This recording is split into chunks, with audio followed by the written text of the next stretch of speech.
ওইখানে দুনিয়ার পরিচয় চলবে? কিচ্ছু চলবে না।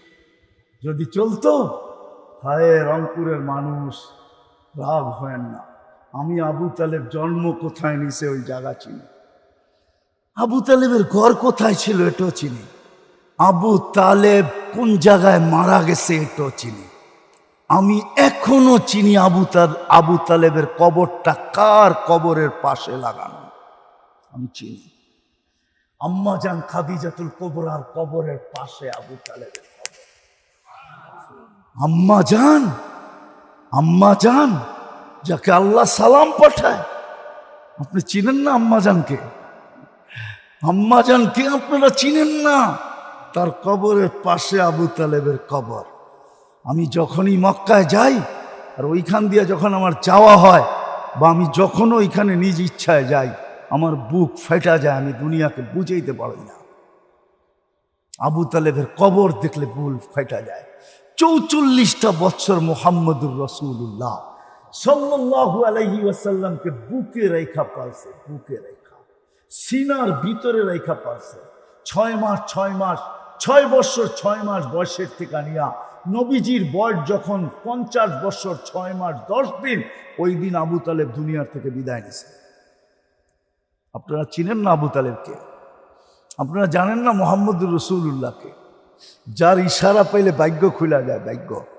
ওলামাদেরকে জিজ্ঞাসা করেন, হাদিসের দব আছে, হাদিসের দব, গুইসাফের হাদিস, আল্লাহ রসুল ইশারা করছিলেন আইয়ুহাদ দব, তাও জীবিত না, মরা, মৃত্যু গুইসাফকে ইশারা করছিলেন আইয়ুহাদ দব, জীবিত হইয়া মাথা উঁচা করে চিৎকার দিয়ে আরবি ভাষায় বলতেছেন লাব্বাইক ওয়া সাদাইক ইয়া যাইনা ওয়াফা ইয়াউমিল কিয়ামা, ও দুজাহানের বাদশা, আমার ভাগ্য খুলে গেছে।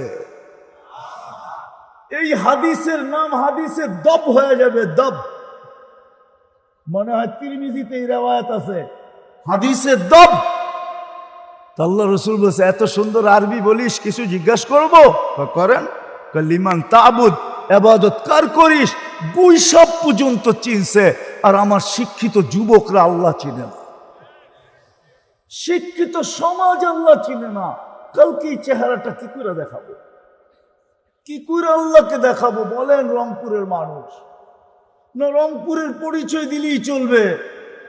তাইলে তো মক্কার পরিচয় দিলেই চলতো, তাইলে তো কুরাইশের পরিচয় দিলেই চলতো, তাইলে তো মুহাম্মদুর রাসূলুল্লাহর পরিচয় দিলেই চলতো। আল্লাহ কি চিনে না আবু তালেব কে? কতদিন পালছেন মুহাম্মদুর রাসূলুল্লাহ সাল্লাল্লাহু আলাইহি ওয়াসাল্লামকে? আমি পিছনে যাইতেছি না, আমি আম্মা রোজানের কবর 2 বার দেখছি, 2 বার। আমার এখানে ব্যথা জমা আছে, ব্যথা। আমি আবু তালেবকে চিনি, আবু তালেবকে চিনি, এই জন্যই তো দিলটা ফাটা যায়। হায় হায় আল্লাহ, তোমার সিদ্ধান্ত। আবু তালেব ইশারা করলে ভাগ্য খোলে, অথচ বুকে ঘুম পড়াইতো, ভাগ্য খুললো না। গুইসাবের ভাগ্য খুলে গেছে। জিজ্ঞাসা করছে, ইবাদত কার করিস? ফিস সামাই আরশুহু ওয়াফিল আরদি সুলতানুহু ওয়াফিল বাহরি সাবিলুহু ওয়াফিল জান্নাতি রাহমাতুহু ওয়াফিল নার ইকাবুহু। আকাশে যার আরশ, জমিনে যার রাজত্ব, সমুদ্রে যার রাস্তা, জান্নাতে যার রহমত, জাহান্নামে যার শাস্তি। আল্লাহ রাসূল হাসতেছে আর বলতেছে, কুল মান আনা, আমি কে? কান্তা রাসূল রাব্বিল আলামিন, আপনি সমগ্র জগতের রবের রসুল, খাতামান নবিয়্যিন, আপনার পরে কোনো নবী নাই। আপনি নবুয়তের ঘরের তালা, না কেউ বাহির হবে, না কেউ ঢুকবে, ঘর তালা দিয়া দিছে আপনাকে দিয়া। মান আমানা বিকা ফাস, যে আপনার গোলাম হবে ওর ভাগ্য আমার মতো খুলে যাবে, যে আপনার গোলাম হবে না ও চির হতভাগা। যার ইশারা পেলে ভাগ্য খোলে। রাত্র পার হয়ে যাবে যদি আমি শুনানি শুরু করি, কিন্তু আমার হাতে সময় নেই। এত লম্বা শোনানো যাবে না যে মুহাম্মদুর রাসূলুল্লাহ ইশারা পাইলে ভাগ্য খোলে, ছোঁয়া পাইলে ভাগ্য খোলে, পিঠ লাগলে ভাগ্য খোলে। জুমার খুতবা দিতেন খেজুর গাছে, পিঠ লাগায়া, মেম্বার বানাইতে দেরি, পা দিতে দেরি, খেজুর গাছের কান্না ফুটা বাহির হইতে দেরি হয় না, বাচ্চার মতো কাঁদতে ছিল। আমার মনে হয় আল্লাহর রসুল নাইমা এসে ওকে সান্ত্বনা দিছেন, কাঁদিস না, তোকে বঞ্চিত করব না, জান্নাতে নিয়ে যাব। তুই দুনিয়াতে আমাকে খেজুর খাওয়াইতে পারিস না, জান্নাতে খেজুর দিবি, আমি মজা করে খাবো। তারপরে মনে হয় কান্না থামছে, এর আগে থামে নাই। পিঠের ছোঁয়া পাইলে, অথচ আবু তালেবের ভাগ্য খুলে। সত্য এটি, দুনিয়ার কোনো পরিচয় দিয়ে চলবে না। হায় হায়, আমি তো বড় কাঁদি, আমি তো সফরে বড় কাঁদি যে হায় পরিচয় যদি চলতো তাহলে পরিচয় চলতো। আজকে তো পরিচয় তো এখানে দুনিয়ার কোনোটাই চলবে না। শুধু আল্লাহ দেখবে আমি দিলাম কি, ও করলো কি। কালকে এই চেহারাটা কি করে দেখাবো। শেষ কথা, এই জন্য আসেন রংপুরের মানুষ, যতটুকুই বললাম, রাস্তা এখনো বন্ধ না, খোলা আছে, এই উম্মতের জন্য খোলা আছে। নাইলে আল্লাহ রসুল এই কাহিনী আমাদেরকে কোনোদিন শোনাইতেন না। বনি ইসরাইলের কাহিনী দিয়ে আমাদের দরকারটা কি ছিল? আল্লাহ রসুল শুনায়া দিছেন, মুসা আলাইহিস সালাম গার ধাক্কা দিয়ে বাহির করে দিছেন, গার ধাক্কা দিয়ে শহর থেকে বাহির করে দিছেন। মারা গেছে, ওহি আসছে, জানাজা পড়াইতে হবে বন্ধুর। তো বলছে একা জানাজা পড়াই কি করে? বনি ইসরাইলকে নিয়ে চলেন। তো বনি ইসরাইল সোয়াব না পাইলে যাবে না। তো আল্লাহ জোশে আইসা বলছে, যে বন্ধুর জানাজা পড়বে গুনাহ মাফ। কে সুযোগ ছাড়ে? যায় দেখে বদমাশ মোরা পড়া আছে। বনি ইসরাইল ধরছে মুসা আলাইহিস সালামকে, মুসা জীবনে আর কত খেলা দেখাইবা? বহুত খেলা দেখাইছো। দেখতে দেখতে আমরা 5,87,000 লোককে হত্যা পর্যন্ত হইতে হয়েছে। এটা কি শেষ খেলা? বদমাশ আবার অলি হইল কবে? আল্লাহর বন্ধু হইল কবে? মুসা আলাইহিস সালাম উপরের দিকে চাইতেছে, একটু পরে ওহী চলে আসছে। আল্লাহ বলছে, মুসা ছিল বদমাশ বটেই, কিন্তু ফালাম্মা কারুবাল মউত, যখন মউত কাছে চলে আসছে, রাআ কারিবান ওয়া বাঈদা, কাছে দেখছে দূরে দেখছে, ইয়ামিনা ওয়া শিমালা, ডাইনে দেখছে বামে দেখছে, আমামা ওয়া ওয়ারাআ, সামনে দেখছে পিছে দেখছে, ফালাম ইয়াজিদ আহাদ, মনের কথা বলার জন্য কাউকে পায় নাই। তো উপরের দিকে মুখ উঠায় একটা চিৎকার দিছে, ইয়া মান লা তাদুররুহুদ দুনুব, ও আল্লাহ, গুনাহ যার কোনো ক্ষতি সাধিত হয় না, ওয়ালা তানকুসুহুল মাগফিরা, মাফ করলে যার ভান্ডারে কমে না, ফাআরা আমুতু ফরিদান ওয়াহিদা, তাকায় দেখ আমি জঙ্গলে একা একা পড়ে মরতেছি, ওয়া আনতা কুলতা আনতাল গফুরুর রহিম, আর আপনি বলতেছেন আপনি নাকি গফুরুর রহিম। তাহলে আমার লাভ হইল তো হইল কি? আল্লাহ জিজ্ঞাসা করছে, মুসা সাল বনি ইসরাইল মাযা উজিব, বনি ইসরাইলকে জিজ্ঞাসা করেন আমি কি জবাব দিব। বনি ইসরাইলকে জিজ্ঞাসা করছে, বনি ইসরাইল কি জবাব দিবে আল্লাহ? তো বনি ইসরাইল চিৎকার দিয়ে উঠছে, সাদাক্তা ইয়া রাব্বি, রব আপনার সিদ্ধান্ত সত্য। এক ডাকে ওলি বানায়া দিছে। আমরা তো উম্মতে মুহাম্মাদি, আমাদের জন্য তো কণ্ঠনালীতে রু আসার পূর্ব মুহূর্ত পর্যন্ত সুযোগ আছে।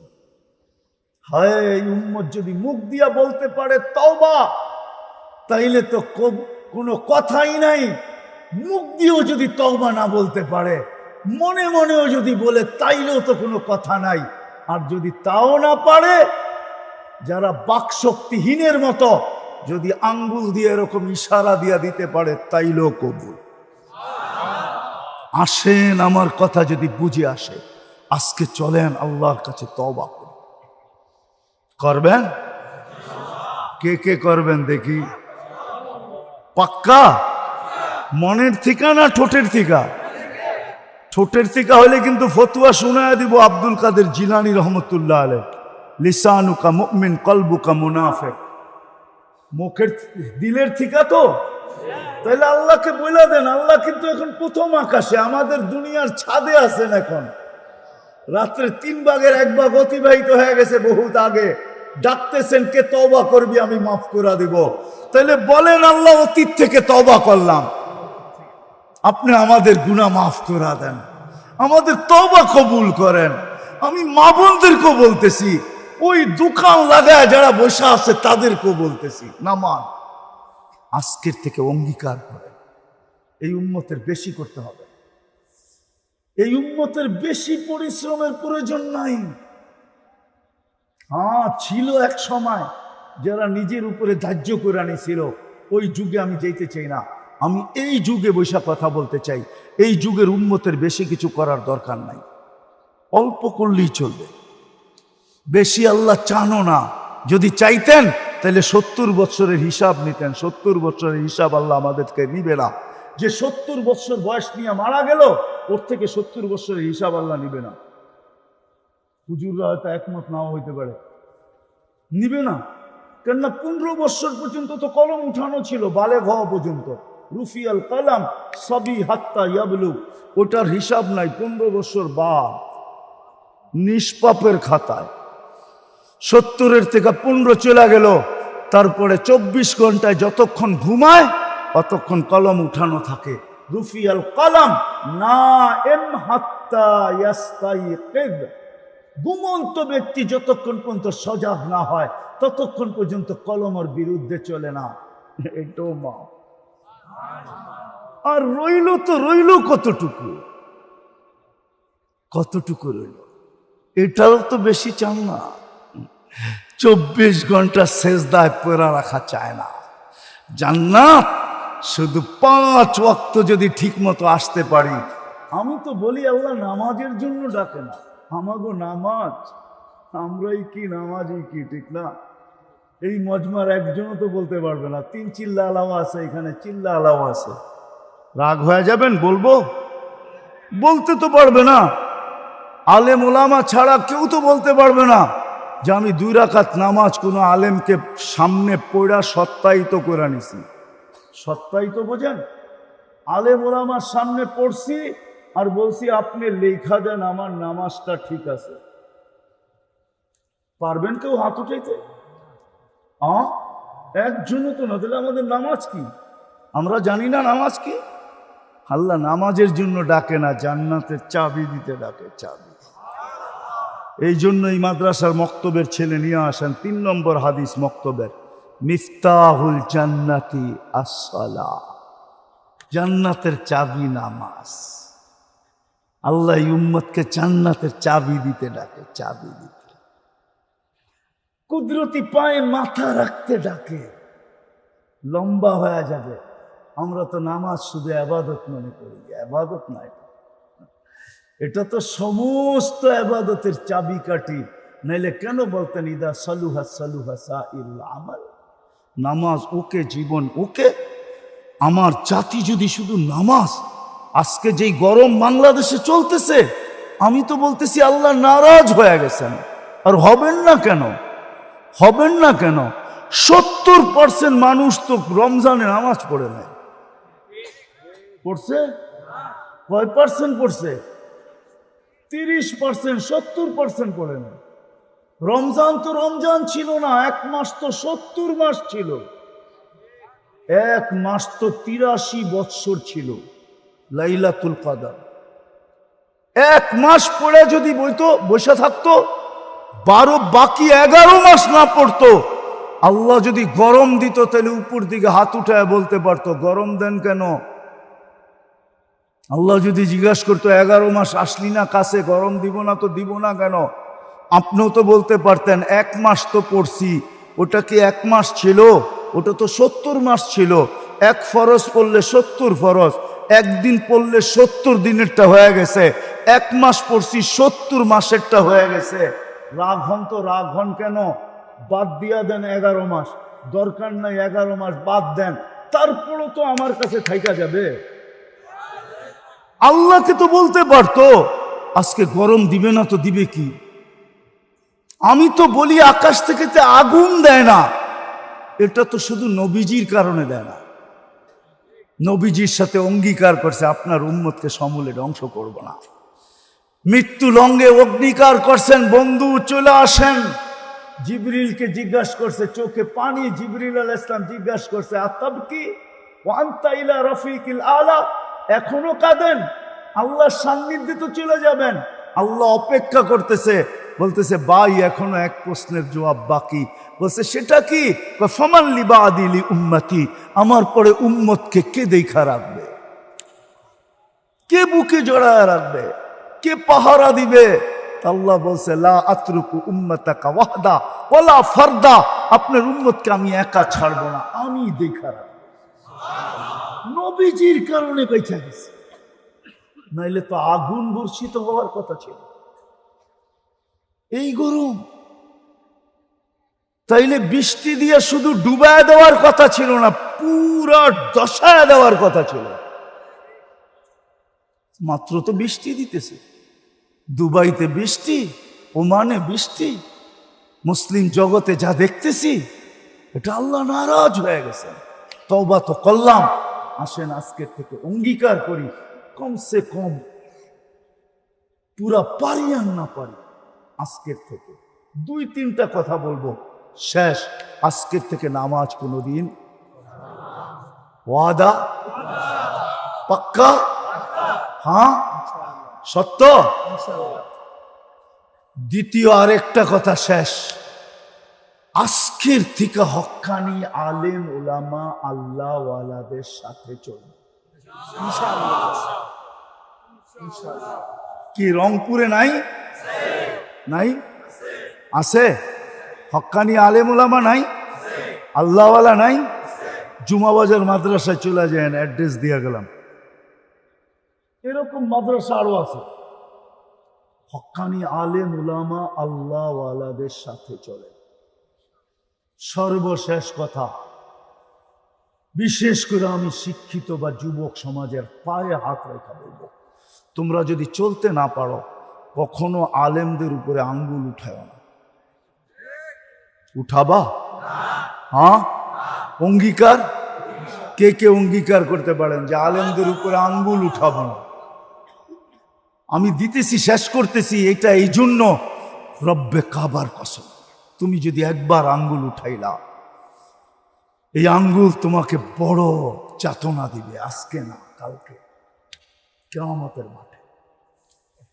যেই দিন উলামাদের দ্বারস্থ হবে এই এলাকার, এই উম্মতের মানুষ যখন উলামাদের দ্বারস্থ হবে আর বলবে আমাদের সুপারিশ করো, হাদিস এরকমই, এই উম্মতকে ডাইরেক্ট আল্লাহ জাহান্নামে পাঠাবে না। সিদ্ধান্ত হবে কিন্তু পাঠাবে না, কোন এক জায়গায় একত্রিত করবে, যেইখান দিয়ে আলেমরা জান্নাতে যাবে। যখন ওইখানে পৌঁছবে, আল্লাহ বলবে যে যাকে চিনো ধরো, চলা কিন্তু গেল।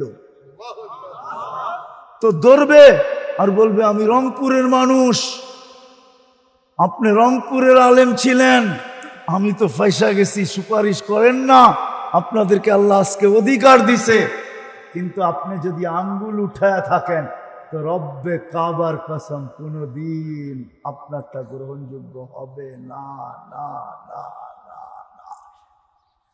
ওই মুহূর্তেই আপনার সামনে নিয়ে আসা হবে প্রজেক্টর, আর আঙ্গুল বারবার আপনাকে দেখাবে, তুমি না আঙ্গুল দেখাইছো? চলতে যদি নাও পারেন, আঙ্গুল না দেখাইলেন, আলেমদের জোশ আসবে, আল্লাহকে বলবে জান্নাতে যাব না। কেন? সব তো রংপুরের, সব অঙ্কুরের মানুষ, অঙ্কুরের, কেমনে যাবো? কি করতে হবে? দিলে যাবো, নাইলে আমরা যাবই না। আল্লাহর রহমত জোশে আসবে, বলবে যে যাকে মনে চায় নিয়ে যাও। একজন 400 জনকে নিবে, 400 জন। একজন হাফেজ 10 জনকে নিবে, 10 জন। আমি হিসাব করে দেখছি, আমাদের দেশে যত হাফেজ আছে, আলেমদের যাইতেই হবে না, এটা দিয়ে কোটা পুরা হয়ে যাবে, আরো থাইকা যাবে। যত হাফেজ বাংলাদেশে আছে, শুধু আলেমেরটা বাদ দিলাম, আমাদের আলেমদের কোটা পুরাইতে হলে, এই সমস্ত হুজুরদের কোটা পুরাইতে হলে বাইরের থেকে আইনা কোটা পুরাইতে হবে। আর যদি আলেমদের কথা বলেন তাহলে হাফেজদেরকে বাদ দিতে হবে। তারপরও 77 জন বাগে পড়ে, আমি দেখছি 77 জন। 400 জনের কোটা পুরা হয় না, বাকিগুলা বাইরের থেকে আনতে হবে। এই জন্য আমি সব মজমায় বলি, পায়ে হাত দিয়া বলি, আলেমদের সাথে চলবো। চলতে যদি নাও পারি তাহলে কিন্তু আঙ্গুল উঠাবো, আঙ্গুল উঠাবো, পাক্কা ওয়াদা। আল্লাহ আমাদেরকে আমল করার তৌফিক দান করেন। ওমা আলাইনা ইল্লাল বালাগ। দিন কি করবো? হ্যাঁ কি বলবো, ডিম আছে বলে এখানে কয়টা আছে, প্রত্যেকে ভাইরাল হয়ে গেছে আমার ডিম বেচা। এটা রংপুরও চলে আসছে, ঠিক না? কি পুরাগুলা একদম না এক একটার একদম? কত দাম? হ্যাঁ আমি তো বলবো এক একটা 1,00,000 টাকা। নিবে কেউ? আছে এত বড় দিলালা যে আমি একটা ডিম 1,00,000 টাকা দিয়ে কিনবো?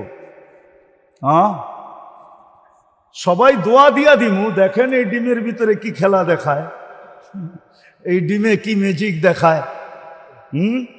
কি আছে কেউ এরকম? হ্যাঁ না, চারটা 1,00,000 টাকা। কে নিবে?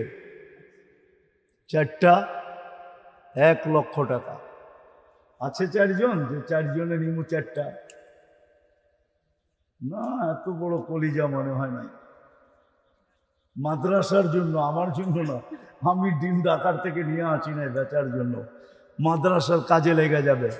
কি নিবে কেউ চারটা?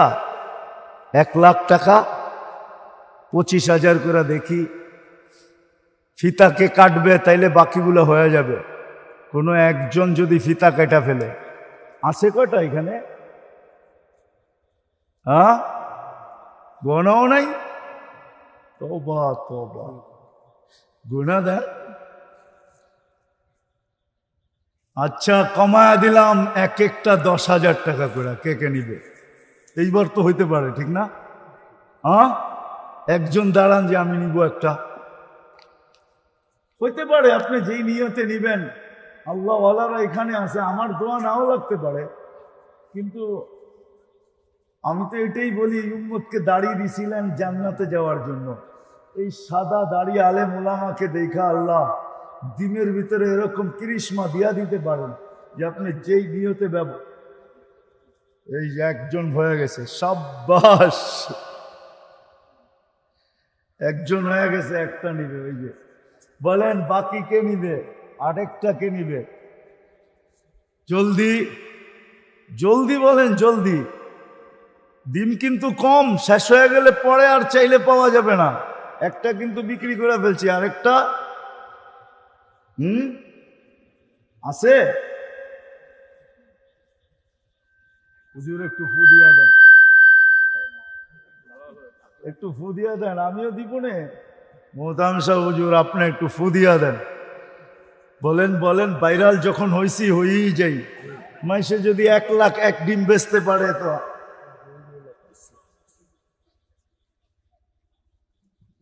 নেন, আরেকটাকে নিবে?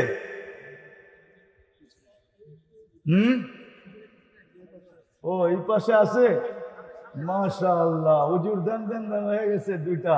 আরেকটা দেন। হ্যাঁ কয়টা আছে? 10টা মনে হয় হবে না।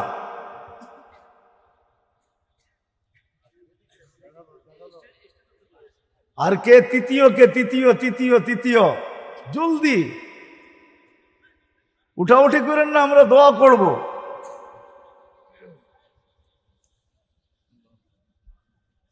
বলেন তৃতীয়। 2টা হয়ে গেছে কিন্তু। তৃতীয় কে? হ্যাঁ কয়টা আছে? কয়টা?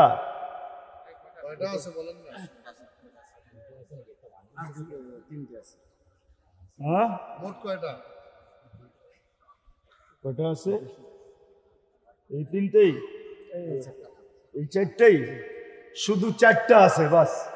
4 জন লাগবে, 4 জন। ও 5টা, 5 জন লাগবে। কি আসেন 5 জন মর্দে মুজাহিদ, যে 5টা হাত একসাথে উঠা যাবে। একসাথে দিতে হবে না, আজকে দিতে হবে না, পরে দিলেও চলবে। পরে দিলেও চলবে, আস্তে আস্তে দিলেও চলবে। হ্যাঁ কি বলে সভাপতি সাহেব? আস্তে আস্তে দিলেও চলবে, আস্তে আস্তে দিলেও বলে চলবে। তাইলে বলেন এবার তো লম্বা সুযোগ। কই পাবেন এই আল্লাহওয়ালাদেরকে একসাথে? ওই যে মাশাআল্লাহ, হুজুর ফুদিয়া দেন।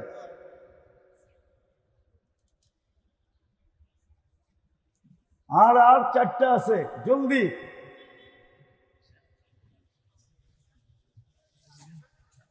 পিছনে কেউ আছে নেওয়ার? পিছনে কেউ নিবে? আর আছে নাকি কেউ? 4টা আছে আর। জলদি জলদি জলদি জলদি, আমরা দোয়া করে দিব। ডাইনে বামে আর কেউ নাই? এদিকে ডাইন দিকে, বাম দিকে নাই?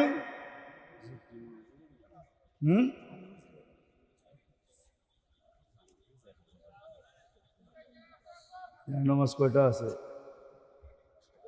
1000 করে।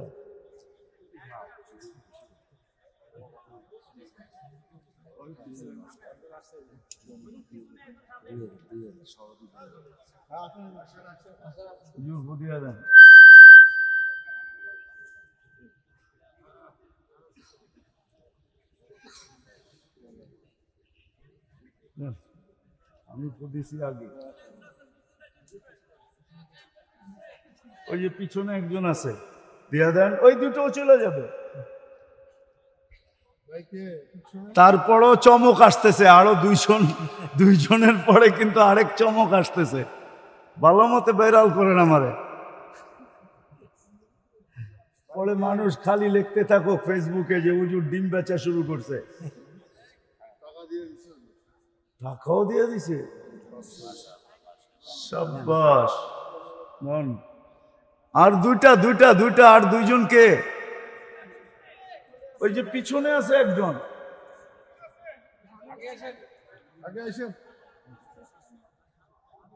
আচ্ছা পাঠায় দেন, ছাত্র দিয়ে পাঠায়।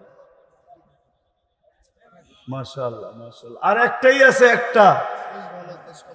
কে নিবে একটা? কে? আরাফাত জুয়েল আছে।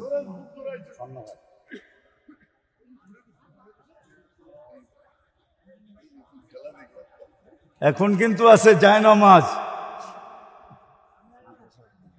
মাদ্রাসার হাদিয়া জায়নামাজ। বেশি মনে হয় দাম হবে না। কত? 1000। হ্যাঁ, 1000 টাকা চলবে? কে নিবে? নেন। হ্যাঁ, একজন পিছনে নিবে।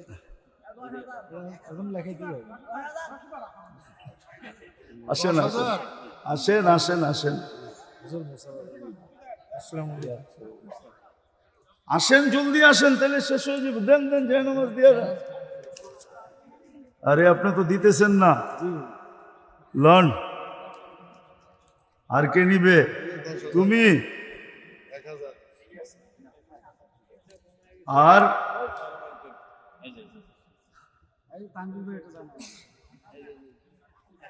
আর